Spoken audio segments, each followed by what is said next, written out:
Hi, I'm Paul Oliver, and welcome to my course, Getting Started with Azure Functions.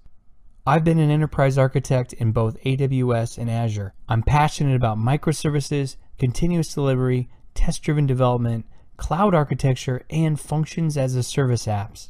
Let's talk a little bit about what the course will cover. First, I'll introduce you to building your first function app.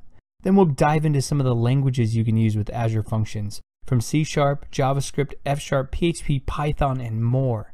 Then we'll talk about interacting with your Azure function, from triggering it so you can kick it off when you need to integrate with other Azure services using bindings. Then we'll talk about architecture, like serverless, security and best practices, and even how you can deploy your function app in an enterprise environment. And we'll also cover monitoring, troubleshooting and monitoring your Azure functions, even debugging. Did you know 90% of your computing output is wasted typically?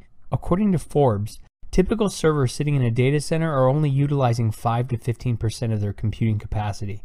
That's a waste, and you're paying for it.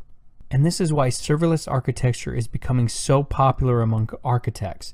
You only pay for what you use, you can take advantage of no-hassle scaling, and you can write your code in several languages like C#, F#, Node, Python, PHP, and more. And it easily integrates with other Azure resources. And did I mention you can debug your Azure functions? You can, and I'll show you how in this course. So what do you need for this course? First off, come with a basic understanding of C# and .NET or JavaScript, but even if you're not an expert in those, that's okay, you can follow along.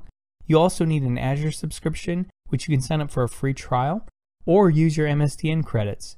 You'll also need an editor like Visual Studio or Visual Studio Code.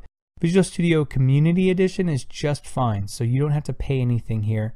And then we'll also use some free tools like Azure Storage Explorer, Postman, and Azure Functions Core tools. So why should you take this course? Well, of course, to level up your Azure skills, your serverless skills, and your cloud architecture skills. So come join me in getting started with Azure Functions.